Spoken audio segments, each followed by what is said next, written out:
আসসালামু আলাইকুম সম্মানিত দর্শক।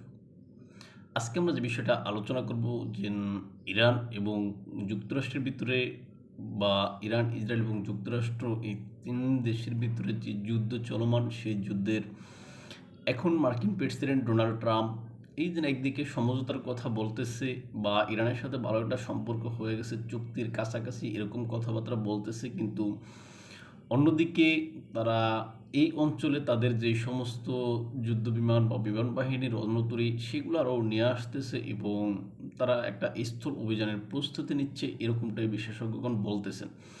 এবং এর ভিতরে বিভিন্ন দেশ মানে তারা কে কোন পক্ষে যাবে মোটামুটি এরকম একটা ধারণা পাওয়া যাচ্ছে, আর ইরানের পক্ষ হিসেবে একটা দেশের ধারণা পাওয়া যাচ্ছে। এই সমস্ত বিষয়গুলো নিয়ে দর্শক আমরা আলোচনা করব। আশা করি আপনারা সম্পূর্ণ ভিডিওটা দেখবেন এবং আপনাদের মূল্যবান মতামত কমেন্ট বক্সে লিখে জানাবেন। চলুন শুরু করা যাক। সম্মানিত দর্শক, আপনারা জানেন যে মধ্যপ্রাচ্যের ইরান একমাত্র একটা দেশ যারা পশ্চিমাদের জন্য বা ইসরায়েলের জন্য একদম হুমকি বা থ্রেট, এটা আমরা সবাই কম বেশি জানি। তাই ইরানকে মধ্যপ্রাচ্যে এই যে ইসরায়েলের বা যুক্তরাষ্ট্রের যে স্বার্থ সংশ্লিষ্ট বিষয় রয়েছে বা অন্য দেশগুলোর জন্য যাতে থ্রেট না হয়, এই জন্য ইরানকে সাহায্য করার জন্য বা ইরানকে শেষ করে দেওয়ার জন্য বা ইরানকে পঙ্গু করে দেওয়ার জন্য করলো কি, ইরানের উপরে গত ২৮শে ফেব্রুয়ারি নজিরবিহীন এক হামলা পরিচালনা করেছে মার্কিন যুক্তরাষ্ট্রের নেতৃত্বাধীন এবং ইসরায়েলের যৌথ জোট।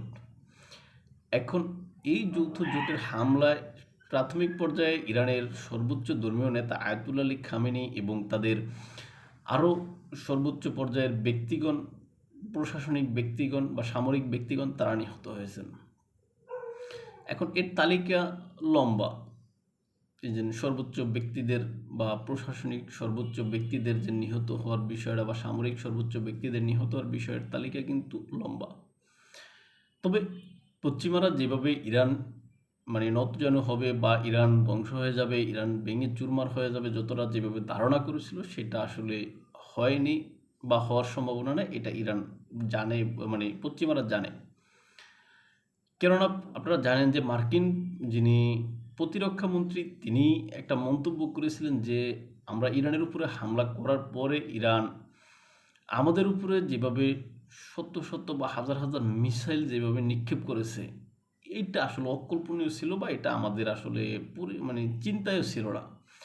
অর্থাৎ তারা ভাবছে ইরান হয়তো ৫-৭টা ১০টা মিসাইল তাদের উপরে মেরে ইরান ক্ষান্ত হবে, ইরান চুপ করে যাবে এরকম। কিন্তু ইরান যেভাবে তার প্রতিরক্ষা যতটুকু সম্ভব সে যেভাবে সাজিয়ে তুলেছে, সেইভাবে তার যে আপনার যে প্রতিরক্ষা বিষয়গুলো আছে সেগুলো ডিসেন্ট্রালাইজ করেছে। কেননা আপনারা জানেন যে ইরানের মানে সবচেয়ে যেই প্রতিরক্ষা দানকারী যেই আপনার সংস্থাটি রয়েছে সেটা হচ্ছে আইআরজিসি বা সামরিক যে জোটটি রয়েছে, সেনাবাহিনীর থেকেও বেশি প্রাধান্য পায় এই আইআরজিসি। এই আইআরজিসি তার যেই কমান্ড সেন্টারগুলো বা আইআরজিসির প্রত্যেকটা আলাদা আলাদা দল বা আলাদা আলাদা যেই ওটা কি ডিভিশন, তারা নিজেরা নিজেদের মতো করে সিদ্ধান্ত নিয়ে কিন্তু ইসরায়েলের উপরে হামলা বা মার্কিন স্বার্থ সংশ্লিষ্ট বিষয়ে হামলা করতে পারে। এই জন্য এখানে যদি সর্বোচ্চ ধর্মীয় নেতা আয়াতুল্লাহ আলী খামেনি, যিনি এই যে আইআরজিসির কিন্তু মানে যিনি সকল দায় দায়িত্বের হিসাবে থাকেন, মানে আইআরজিসি তার কাছে জবাবদিহি করে, তাকে মেরে ফেললেও এখানে কোনো সমস্যা নাই। আবার আইআরজিসির যিনি প্রধান থাকেন তাকেও যদি হত্যা করে যেন ফেলায়, তারপর দেখা যায় যেন আইআরজিসি ভেঙে পড়ে না বা কোনো সমস্যা হয় না। তারপরে তার পরবর্তী যে প্রধান থাকে তাকেও যদি হত্যা করে দেয় তাতেও সমস্যা না। অর্থাৎ আপনি যতজন প্রধানকে মেরে ফেলেন এখানে আইআরজিসির জন্য কোনো সমস্যা নাই। কারণ কি? কারণ আইআরজিসি তার কর্মগুলো মানে তাদের কর্মীদের বা তাদের সদস্যদের দায়িত্বগুলো ডিসেন্ট্রালাইজ করে, তুমি এই দলটা চালাবা, তোমার সিদ্ধান্ত অনুযায়ী তুমি যেটা ভালো মনে হয় সেই সিদ্ধান্ত অনুযায়ী তুমি ইসরায়েলের উপরে বা মার্কিন স্বার্থ সংশ্লিষ্ট বিষয়ে হামলা করবা। আবার আরেকটা গ্রুপ আছে, মানে এরকম এক একটা গ্রুপে গ্রুপে ভাগ করা। এই জন্য ইসরায়েল বা মার্কিন জোট তারা এই যে প্রত্যেকটা গ্রুপকে তো আর বের করতে পারে না, হয়তো মূল মাথা হিসেবে আইআরজিসির প্রধান যে থাকে হয়তো তাকে সরিয়ে দেয়, এরকম। এই কারণে আসলে দেখা যায় মানে ইরানের যেই যুদ্ধ করার সক্ষমতা এই কারণে হ্রাস পায় না। এখন আমরা আসি যে সাম্প্রতিক সময়ে যে দেখলাম মার্কিন প্রেসিডেন্ট ডোনাল্ড ট্রাম্প তিনি বললেন যে ইরানের সাথে আমাদের সমঝোতা হওয়ার দ্বারপ্রান্তে, আমি এবং আয়াতুল্লাহরা মিলে মানে যে আয়াতুল্লাহ রয়েছে তিনি মিলে আমরা এই যে হরমুজ প্রণালী নিয়ন্ত্রণ করব, আমরা একটা চুক্তির দ্বারপ্রান্তে এসে গেছি, এরকম কথা আপনারা শুনছেন না? শুনছেন।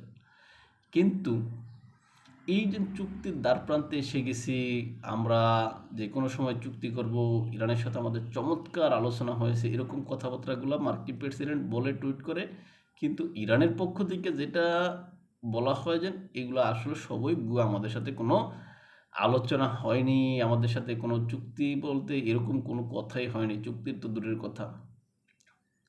হ্যাঁ, এখন তাহলে মার্কিন প্রেসিডেন্ট এই কথা কেন বলে?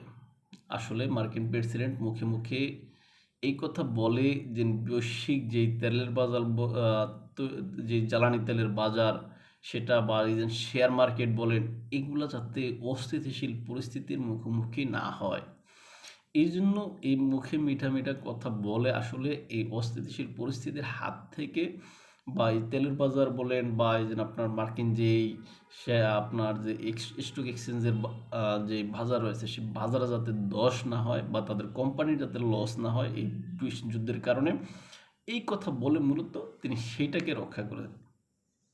কিন্তু তিনি গোপনে গোপনে যেটা করতেছেন, একটু সময় ক্ষেপণ করতেছেন, এই সময় ক্ষেপণের মাধ্যমে তিনি এখানে তাদের যে ওই যে কেউ বলে ২,৫০০ সেনা, কেউ বলে ৫,০০০ সেনা তাদের আসতেছে, যেটা এই মধ্যপ্রাচ্যে বিশেষ করে ইরানের উপরে স্থল অভিযান শুরু করার জন্য তারা প্রস্তুত করতেছে বা তারা নিয়ে আসতেছে।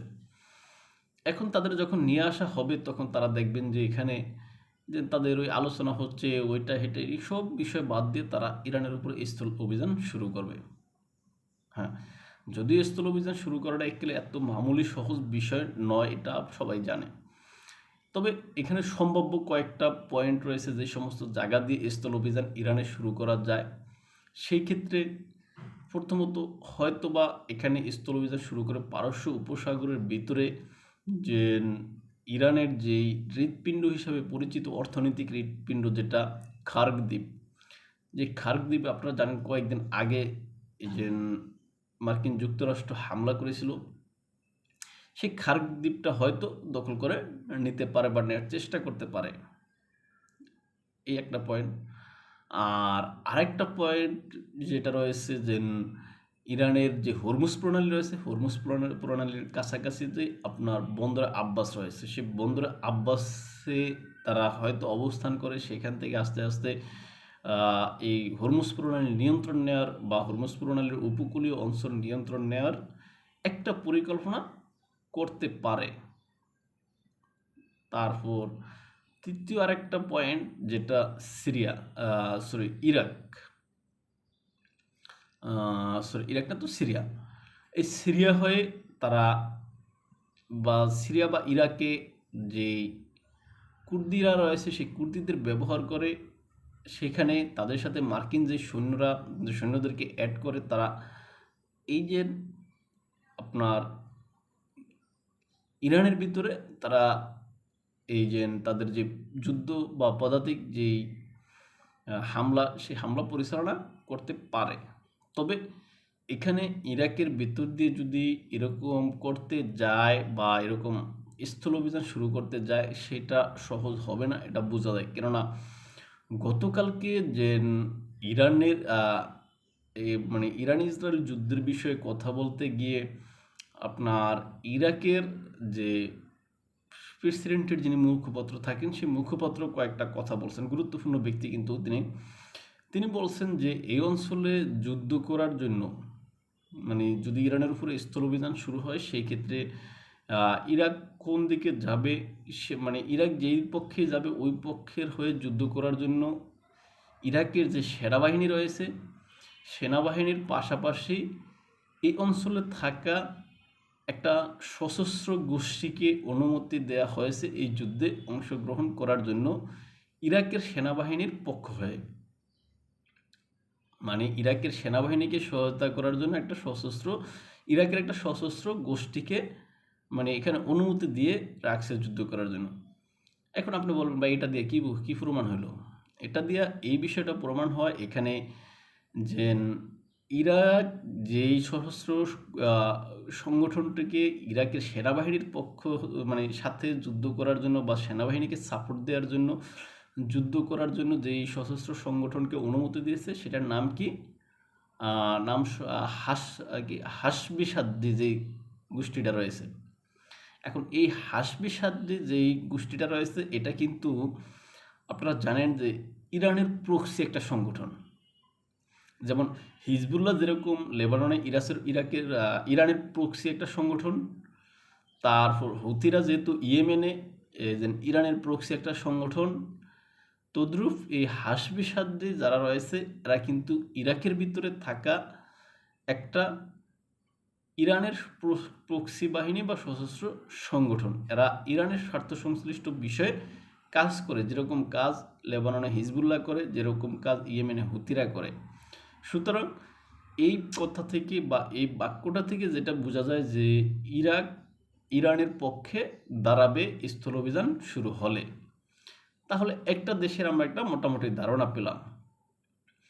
আর আরেকটা দেশ যে আপনারা লক্ষ্য করে থাকবেন যে সাম্প্রতিক সময়ে কাতারের প্রতি বা কাতারে ইরানের যে হামলা, সেই হামলা কিন্তু বন্ধ হয়েছে।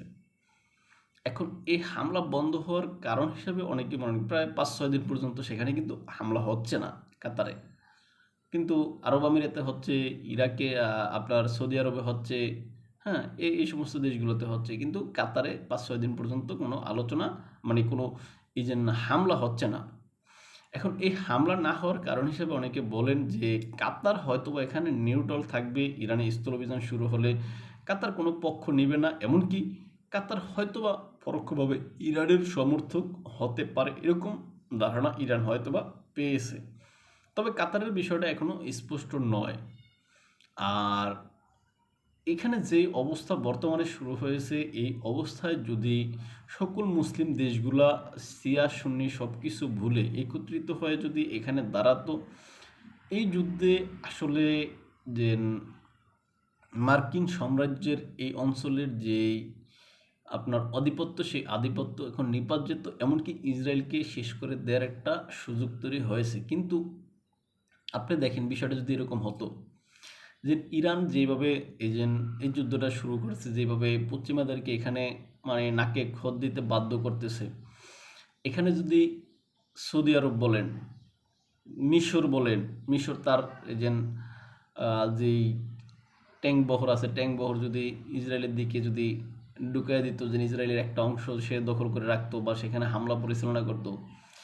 তারপর আপনি এই যে জর্ডান দেখেন, তুরস্ক দেখেন, এরা সবাই যদি পক্ষ হয়ে দাঁড়াইতো, তখন দেখতেন কি বাংলাদেশ বলেন, আফগানিস্তান বলেন, তারপর এই যে আপনার পাকিস্তান বলেন, তারপরে মানে যতগুলা ইন্দোনেশিয়া, মালয়েশিয়া, যতগুলা মুসলিম দেশ আছে, হুম, এরা সবাই দেখতেন এই যুদ্ধে ইসরায়েলের বিপক্ষে দাঁড়িয়ে যেত।